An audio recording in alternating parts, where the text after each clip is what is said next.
News 18।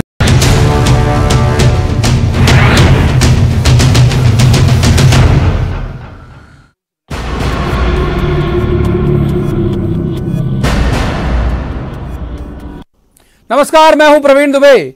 MP की 24 सीटों पर क्या चढ़ने लगा है चुनावी बुखार? क्या इस ताप का असर कांग्रेस के मुकाबले बीजेपी पर ज्यादा है? खासतौर पर ग्वालियर चंबल की उन 16 सीटों पर जहां ज्योतिरादित्य सिंधिया सीधी दखल रखते हैं। क्या सिंधिया की वजह से बीजेपी में बहुत तेजी से बढ़ रहा है बेचैनी का ग्राफ? पहले जयभान सिंह पवैया और आज अचानक लंबे समय से हाशिए पर रहे पूर्व सांसद अनूप मिश्रा की प्रदेश बीजेपी अध्यक्ष वीडी शर्मा से मुलाकात। ये मुलाकात क्या कहती है? क्या इन नेताओं की पैरों तले खिसक रही जमीन संभालने की कोशिश है? बाकी सिंधिया की भक्ति में कांग्रेस छोड़ चुके समर्थक बीजेपी के लिए भी नई चुनौती बन रहे हैं। पूर्व विधायक जसवंत जाटव का 24 घंटे पहले दिया गया बयान पार्टी नेताओं की पेशानी पर बल ला रहा है। माफ कीजिए, वो बयान जिसमें जाटव ने कहा कि एमपी की 24 सीटों पर उपचुनाव सिंधिया जी के चेहरे पर ही होगा। यानी कुछ समय पहले, कुछ साल पहले, 1-1.5 साल पहले जब वो कांग्रेस में भी थे तब भी चुनाव जो है वो सिंधिया जी के चेहरे पर हुआ। अब वो बीजेपी में आ गए तब भी सिंधिया जी के चेहरे पर होगा। हालांकि बीजेपी ने अपने पुराने दांव का इस्तेमाल करते हुए कांग्रेस के सबसे मजबूत पिलर कमलनाथ को घेरना शुरू कर दिया। कृषि मंत्री कमल पटेल ने आज फिर दोहराया कि मुख्यमंत्री कमलनाथ अगर गेहूं खरीदी की जांच में या भंडारण में आरोपी पाए गए तो सरकार उनको जेल भेजेगी। बड़ी बात बोली कमल पटेल ने। कांग्रेस ने भी जवाबी हमले में शिवराज के बजाय सिंधिया को टारगेट पर लिया और ज्योतिरादित्य सिंधिया को सबसे बड़ा भूमाफिया बता दिया। तो दांव पर क्या केवल 24 सीटों के मतदाता का भविष्य है या ये उपचुनाव मैदान में खड़े उम्मीदवारों से इतर भी तमाम दूसरे नेताओं का राजनीतिक भविष्य तय करने वाला है? क्या वाकई सिंधिया के राजनीतिक जीवन का ये टर्निंग पॉइंट होगा ये चुनाव? महल का विरोध करके चुनाव जीतते रहे नेताओं का भविष्य बीजेपी में आगे क्या होगा? उपचुनाव के पहले सियासत भी है और सवाल भी जिसका जवाब तो देना होगा। लेकिन पहले आपको दिखाते हैं एक रिपोर्ट, देखिए।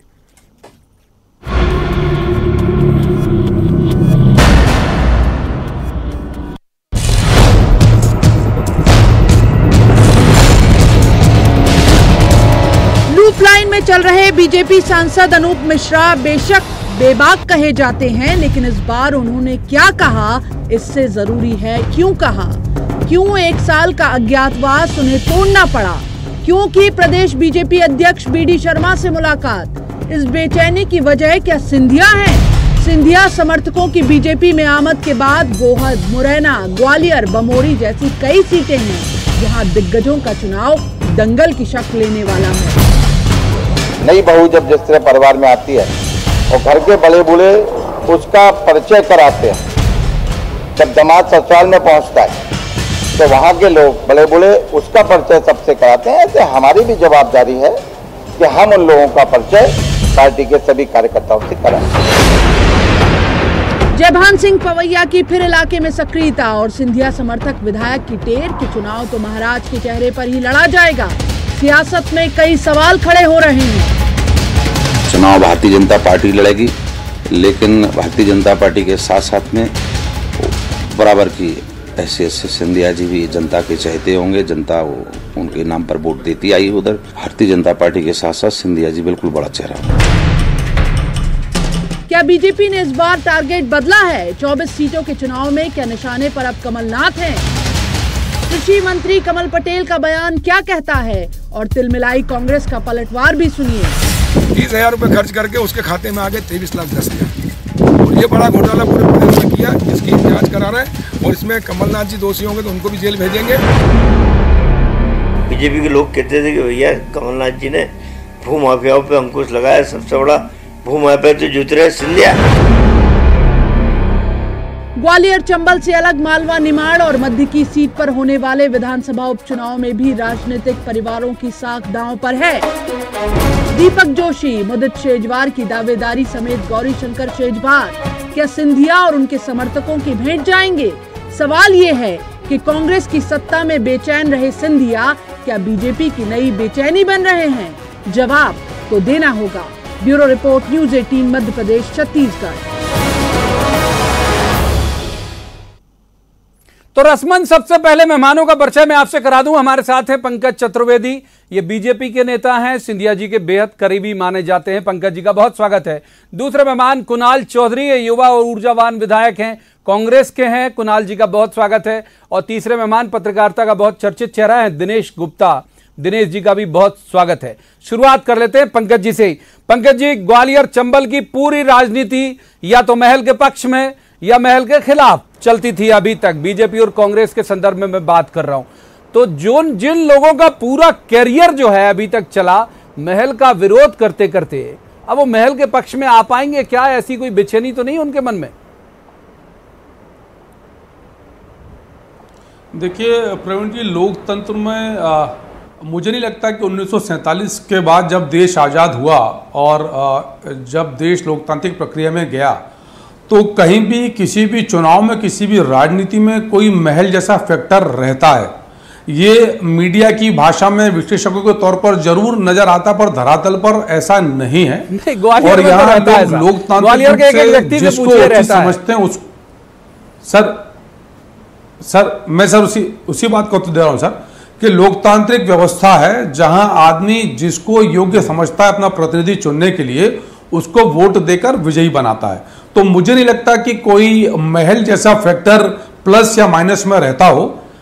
जनता समझदार है संपूर्ण मध्य प्रदेश की, और वो गुण दोष के आधार पर, दलों की कार्यशैली के आधार पर, राजनेता जो प्रत्याशी है उसकी योग्यता और क्षमताओं के आधार पर तय कर मतदान करते, और मतदान के बाद फिर वो व्यक्ति चुनकर जनप्रतिनिधि आता है। तो मुझे नहीं लगता कि इस प्रकार की कोई स्थिति है कि पहले महल के प्रति स्थिति ऐसी थी, अब वैसी स्थिति है। विशुद्ध रूप से भारतीय जनता पार्टी और कांग्रेस पार्टी के मध्य चुनाव है, और उस चुनाव में जो तैयारी भारतीय जनता पार्टी संगठन की है, निश्चित रूप से हम मध्य प्रदेश की 24 में से 24 सीटें जीतने की तैयारी कर रहे हैं। 22 उपचुनाव और 22 इस्तीफे के बाद जो चुनाव हुए हैं, और 2 जो जौरा की और आगर की सीटें हैं जहां विधायक जो थे वो दिवंगत हुए हैं। तो मुझे नहीं लगता प्रवीण जी की किसी प्रकार की कहीं कोई चिंता या परेशानी की बात है। ठीक है, एक बार रुक कर लेते हैं हम कुणाल चौधरी जी का। कुणाल जी, ये जो लगातार चल रहा है, आप भी देख रहे होंगे, आप जागरूक राजनेता हैं, लगातार बीजेपी के प्रदेश अध्यक्ष से मुलाकातों के दौर चल रहे हैं। पवैया साहब आ गए, प्रद्युम्न आ गए, फिर आज वो भी आ गए जो अनूप मिश्रा जी हैं। तो ये क्या लग रहा है आपको, कोई कुछ बेचैनी है वहां? सिंधिया जी को ग्राह्य नहीं कर पा रही है क्या जो वो बीजेपी है ठीक से वहां ग्वालियर चंबल की? देखिए, आज वीर शिरोमणि महाराणा प्रताप की जयंती के उपलक्ष्य में गद्दारों की बात हो रही है, और इस प्रदेश के किसान, मजदूर और गरीब के गद्दारों के ऊपर चर्चा हो रही है। आज इनके एक जयचंद ने जो बात कही कल कि भाई हम लोग चेहरे पे चुनाव लड़ेंगे, भारतीय जनता पार्टी को तय करना है कि जिन्होंने एक नारा दिया था कि बस करो महाराज, हमारे नेता है शिवराज।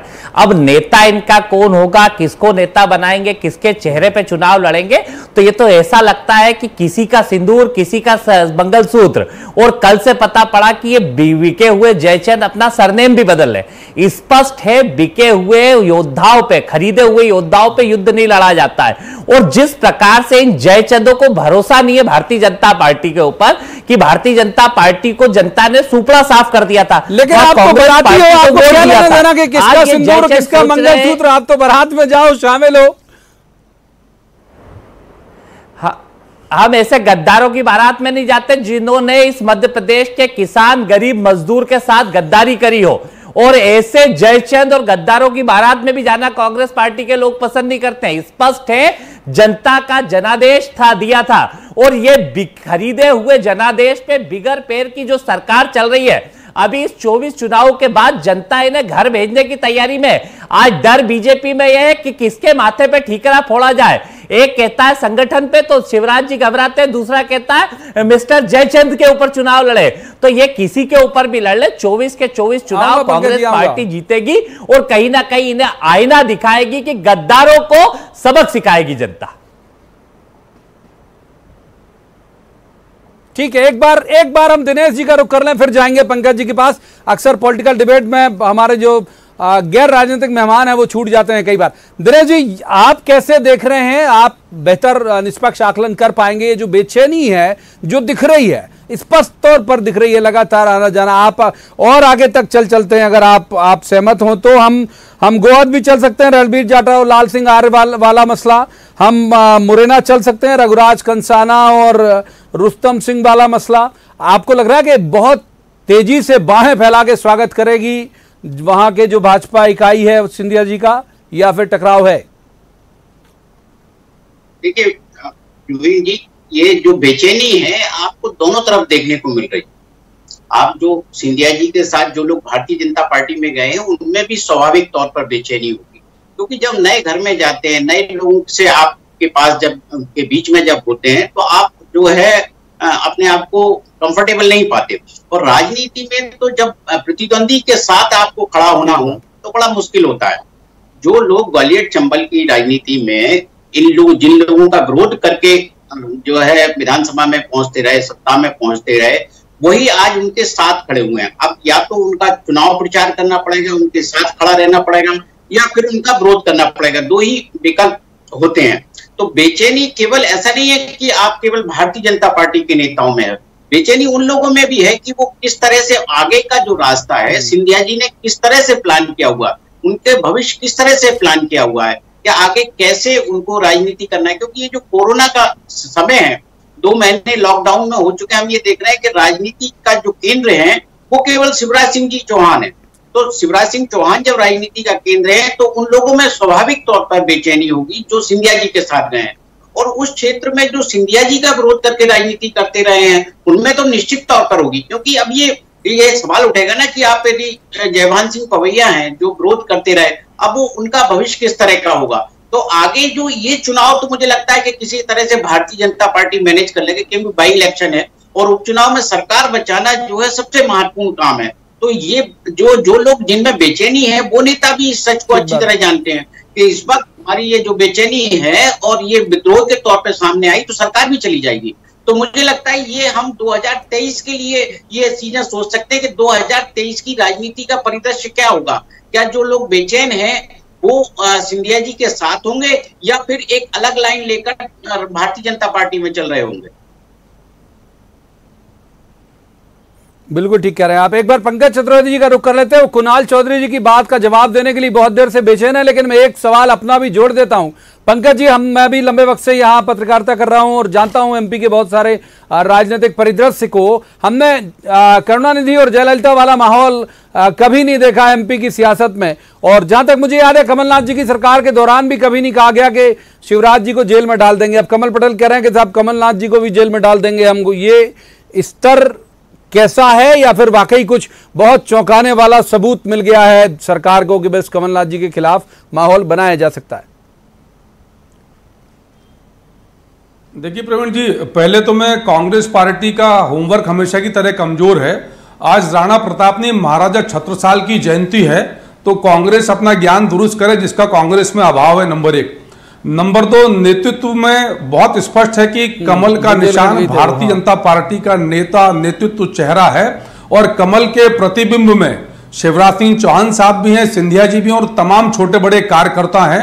चिंता कांग्रेस पार्टी को करना चाहिए जो आज बीजेपी में जाने पर बाकी लोगों को गद्दार कह रही है, पर एक गद्दार तो उनकी पार्टी में जिन्होंने अपने भाई को कहा कि भैया दुष्टों से बचकर रहना, उनसे पूछें जिनको मंत्री भी नहीं बनाया गया था। और 2 गद्दारों के लिए पार्टी में जूतम पेजार चल रही है। राकेश चौधरी और प्रेमचंद गुड्डू के लिए वो आधार में लटके हुए हैं, उनके लिए अजय सिंह ने धमकी दी कि राकेश चौधरी आया तो मैं पार्टी छोड़ दूंगा।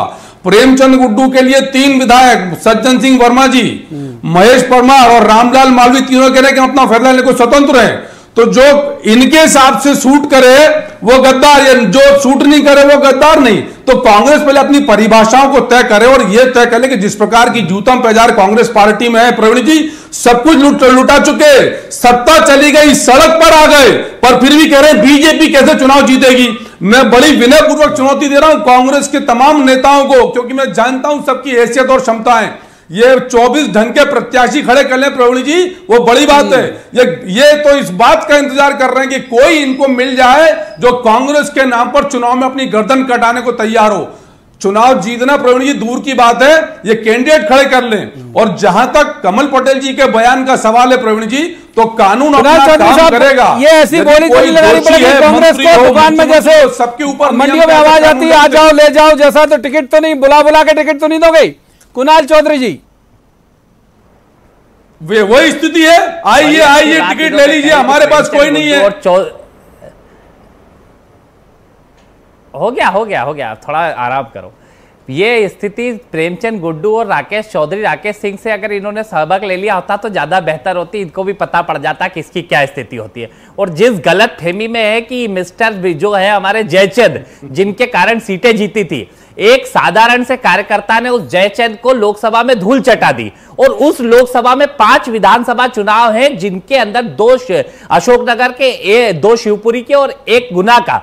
इन 5 सीटों पे जहां कांग्रेस पार्टी जीती थी और जब लोकसभा हुआ कितनी बुरी मुंह की मिस्टर जयचंद को खानी पड़ी थी। अगर यह सबक ले लेते तो उस छोटे कार्यकर्ता ने जो भारतीय जनता पार्टी का था उसने घर कर दिया था। और ऐसे हारे हुए मोहरों के ऊपर दाव लगाने के लिए जिस प्रकार की स्थिति है, किसके माथे पे ठीकरा फोड़ा जाए। जनता कांग्रेस पार्टी के साथ है, वोट जनता ने कांग्रेस को जनादेश दिया था। आज लड़ाई इसी बात की है। और कमल पटेल जैसे लोगों को मेरी चुनौती है, जो अभी घोटाला करा ना, अभी 4 महीने बाद 4 महीने बाद जो गेहूं का घोटाला करा है, रूप से जो पता पड़ेगा। इनको करारा जवाब देगी मध्य प्रदेश की आम जनता। और मेरा आपसे आग्रह है कि जिस दिन उन उपचुनाव का परिणाम आए बीजेपी तो का कुणाल को जरूर लेकर आइएगा, तब हम बातचीत करेंगे कि कौन गद्दार कौन जयचंद। ये गद्दार वो जिन्होंने चुनाव को हम जैसे की तरह लेते हैं, हमारे सबसे अच्छा नेटवर्क है। और गद्दार वो जो चुनाव को सबसे बढ़िया अड्डा बना दिया था। गद्दार वो जो तबादले की दुकानदारी चलाते थे। गद्दार वो जिसने किसानों का कर्ज माफ नहीं किया। गद्दार वो जिसने बेरोजगारी भत्ता नहीं दिया। गद्दार वो जिसने बिजली के बिल माफ नहीं किए। गद्दार वो है जिसने परिवहन में लूट मचाई। गद्दार वो है जिसने अवैध इल्लीगल माइनिंग करी। ये गद्दारों की बात करते हैं, ये गद्दारों के सरगना आपके साथ धूल चढ़ाई। गोविंद राजपूत से ठीक है आपकी, मतलब गोविंद राजपूत से भी आपकी दुश्मनी है। लड़ने के लिए नहीं, आप गोविंद राजपूत से दुश्मनी निभा रहे हो, मांग रहे हैं लोगों से। अरे गोविंद राजपूत से दुश्मनी निभा रहे हो, क्या करा गोविंद राजपूत ने, बताओ जनता को। का मेडल लिया जिन्होंने जनता को बताओ गोविंद राजपूत ने क्या किया ट्रांसपोर्ट मिनिस्टर ने। हमको सिखा रहे हैं पाठ। परिवहन में क्या हुआ, परिवहन में क्या हुआ, पंकज चतुर्वेदी को पूछ रहे हैं परिवहन में क्या गद्दारी हुई है, ये बता दो। आज क्यों जूतों पे जा रहे कमलनाथ सिंह में? कमलनाथ जी ने कौन कहा? कमलनाथ जी ने कहा दिग्विजय सिंह गद्दार है जिसने सरकार गिरवा दी। गद्दार इनके साथ है प्रभु जी। कमलनाथ जी ने कहा, मैंने नहीं कहा। अब तीसरे विमान का रुख करूंगा, माफ कीजिए, तीसरे विमान बहुत देर से नहीं गए हम। दिनेश गुप्ता, पंकज जी माफ कीजिए, पंकज जी माफ कीजिए, कुणाल जी माफ कीजिए, दिनेश गुप्ता जी का रुख करेंगे। दिनेश जी, जो सवाल पंकज चतुर्वेदी टाल गए वो ये था कि क्या करुणानिधि जयललिता जैसे हालात यहां बनते आपको भविष्य में दिख रहे हैं, या सिर्फ ये बयानबाजी है? खास तौर पर ये मर्यादा रखी जाती थी कि मुख्यमंत्री को सीधा जो है वो हमला या जेल में डाल दूंगा टाइप नहीं कहा जाता था। ये कहा जाता था भाई सरकार चौपट कर दी, ये कहा जाता पूर्ववर्ती सरकार ने बर्बाद कर दिया। लेकिन जो कमल पटेल जिस तरह से बयान कर रहे हैं और कमलनाथ उनके निशाने पर है, कैसे देखते हैं आप इसे? जी, मतलब ये जो बयान है इस तरह की, ये पहली बार नहीं है मध्य प्रदेश की राजनीति में, और इस तरह की कार्रवाई कोई पहली बार नहीं है। आप जब वीरेंद्र कुमार सकलेचा के खिलाफ अर्जुन सिंह जब ईओडब्ल्यू का गठन करते हैं तब भी इसी तरह का भाव था। जब दिग्विजय सिंह जी बाबूलाल गौर और सुंदरलाल पटवा के खिलाफ जगतपति कमेटी बनाते हैं तब भी यही भाव था। और उसी जगतपति कमेटी के आधार को बार बार विधानसभा के दौरान दिखाकर दिग्विजय सिंह जी बाबूलाल गौर को बताया करते थे कि आपके खिलाफ मामला है। तो ये तो सबने देखा है कि सदन में वो किस तरह से करते थे। तो ये नई बात नहीं है, ये बयानबाजी चलती रहती है, लेकिन हमने इसका कोई लॉजिकल एंड नहीं देखा। नहीं, जेल में डाल देंगे, जेल में डाल देंगे, जैसा जेल में डाल देंगे कि बयानबाजी। ये इस तरह की तो अर्जुन सिंह जी का चुरट घोटाला था, जब ये हाईकोर्ट का फैसला आया था तब भी भारतीय जनता पार्टी इसी तरह की बात करती थी। कोई नई बात नहीं है, ये बयानबाजी है। लेकिन आपने ये देखा ना, तो किसी के खिलाफ कुछ नहीं हुआ। आप 1956 से अभी तक का मध्य प्रदेश का इतिहास देखिए, किसी नेता के खिलाफ, किसी मुख्यमंत्री के खिलाफ कोई कार्रवाई हुई है क्या? ये राजनीतिक बयान है। इन राजनीतिक बयानों से ये राजनीतिक दल भी जानते हैं, उनके नेता भी जानते हैं कि कोई वोट नहीं मिलते। आप ये देखिए, वोट मिलते होते तो फिर जो है बहुत सारे इसी तरह के बयान आते। जो वोट मिलते हैं उसके लिए सारे राजनीतिक दल अपने फिर कास्ट कॉम्बिनेशन, रीजनल कॉम्बिनेशन, चेहरा, ये सब क्यों लगाते?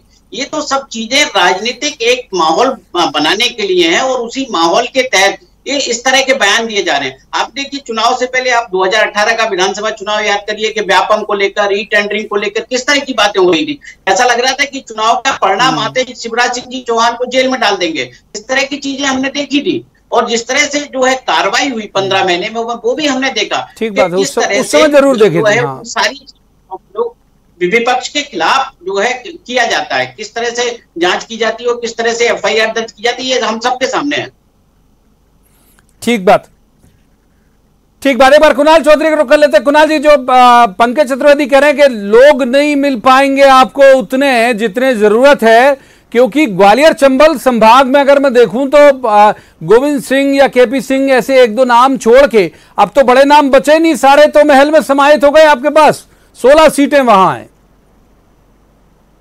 देखिए, पहली बार गुलामी से आजाद हुआ है वहां का ग्वालियर चंबल। आप देखना सीट लोग कितने आएंगे, कितनी सीटें आएगी, ये तो जनता जवाब देगी। जनता पहले भी जवाब दे चुकी है, बीजेपी को हरा चुकी है।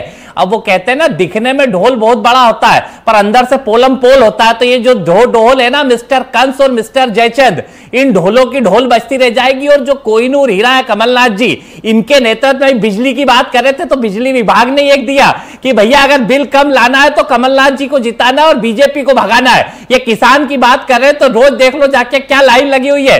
ये गद्दार है, ये गद्दार इन्होंने करी है और ये जनता के साथ, किसानों के साथ, मध्यम वर्ग के साथ, इस मध्य प्रदेश के आम जनमानस के साथ। अरे चिल्लाओ मत, अरे चिल्लाओ मत, अभी सुनी ना। पंकज जी जवाब, घर से निकलो और देखो ताज में क्यों नहीं रखा, सड़क पर क्यों ले आए, क्यों वो रो रहे हैं, क्यों वो रो रहे हैं कि मुझे खुलासे में रखा, मेरी सरकार गिरवा दी। किसको लक्ष्मण सिंह दुष्ट बोल रहे हैं? लक्ष्मण सिंह किसको दुष्ट बोल रहे हैं? ये बता दो। नेता प्रतिपक्ष का क्या हुआ? वो बना पाओगे नहीं बना पाओगे? 22 चुनाव लड़ना दूर की बात है, प्रतिपक्ष तय कर लोगे। राज्यसभा में पहली प्रायोरिटी किसको मिलेगी? फूल सिंह भरैया को मिलेगी या उनको मिलेगी जिन्होंने सड़कों पर जाए कोहिनूर को आके? कहां गए कोहिनूर? वो मिस्टर कहां गए कोहिनूर? ताज से बेताज, ताज से बेदखल। एक सवाल छोटा छोटा, एक सवाल कुणाल चौधरी, एक सवाल मेरा ले लीजिए। कुणाल चौधरी एक सवाल ले लीजिए मेरा। वो सवाल ये है कि ये चुनाव जो होगा 24 सीटों वाला, कुणाल चौधरी, ये सब चुनाव जो होगा 24 सीटों वाला, ये कमलनाथ बनाम शिवराज होगा क्योंकि सीएम तो वो है, या फिर कमलनाथ बनाम सिंधिया होगा? कुणाल जी। कमलनाथ जी और कांग्रेस पार्टी का चुनाव है। अब ये बीजेपी तय करे इनको किससे चेहरे पे हार डालनी है, हराने के लिए इनको चेहरा किसका देना है, ये बीजेपी तय करे। या तो उस हारे हुए नेता को जिसको लोकसभा नहीं जीत पाए, और उनकी उस 5 विधानसभा जो चुनाव है वहां पे कितने 20-20, 40-40 हजार वोट से आ रहे, उनके चेहरे पे हारना है कि जिनका नाम का पूरा सुपड़ा शिवराज जी के नाम का जनता ने साफ कर दिया। पूरा दिनेश गुप्ता जी यही सवाल आप तक बहुत तेजी से फिसल रहा है हमारे हाथ से। ये चुनाव कमलनाथ रिजल्ट वाले दिन बुलाना, रिजल्ट वाले दिन जरूर बुलाना, रिजल्ट वाले दिन बुलाना, जरूर बुलाना। की बात करेंगे, सबसे ज्यादा टीआरपी कोहिनूर की बात करेंगे। गुप्ता जी, ये चुनाव कमलनाथ बनाम सिंधिया होगा या कमलनाथ बनाम शिवराज होगा? दिनेश गुप्ता जी, जिस तरह के जो कांग्रेस के नेताओं के बयान आ रहे हैं, ये तो खुद ही कमलनाथ बनाम ज्योतिरादित्य सिंधिया चुनाव कर रहे हैं। ये कब कमलनाथ बनाम भारतीय जनता पार्टी कर रहे हैं? अभी हम ये देख रहे हैं कि लगातार जो बयान आ रहे हैं, जो कांग्रेस के विधायकों ने जिस तरह से पार्टी छोड़ी, और कांग्रेस की स्ट्रेटजी ये है कि ये बताना कि इन्होंने धोखा दिया। जब ये धोखा देने का आप ये बनाते हैं कि हम मुख्य मुद्दा कांग्रेस पार्टी के धोखे से जो सरकार छीनना है, वो जब मुख्य मुद्दा बनाएंगे तो स्वाभाविक तौर पर उसके केंद्र में ज्योतिरादित्य सिंधिया होंगे, ना कि शिवराज सिंह चौहान। ठीक है सर, ठीक है सर, माफ कीजिए। इतनी ही चर्चा के लिए वक्त हमारे लिए आज मुकर्रर किया गया। तीनों मेहमानों का बहुत बहुत शुक्रिया। लेकिन यह बात तय है, जिस तरह की के हम लगातार तस्वीरें देख रहे हैं कि भाई 2 लोगों के बैठने की जगह हो और 4 लोग बैठा दिए जाएं, तो थोड़ा एडजस्ट करने में दिक्कत होती है। अब ये ड्राइवर के ऊपर है, बहुत उसकी चतुराई या कंडक्टर की चतुराई पर ही निर्भर करेगा कि वो चारों थोड़ा आगे पीछे होके बैठ लें तो फिर बन जाएगा मामला, या फिर उसके बाद विवाद नहीं तो सतह पर आने की संभावना ज्यादा है। होगा क्या ये वक्त बताएगा, लेकिन आज की चर्चा में इतना ही। कल किसी खास मसले पर खास पैनल के साथ बैठेंगे और कहेंगे, जवाब तो देना होगा। तब तक आप देखते रहिए न्यूज़ 18 मध्य प्रदेश छत्तीसगढ़।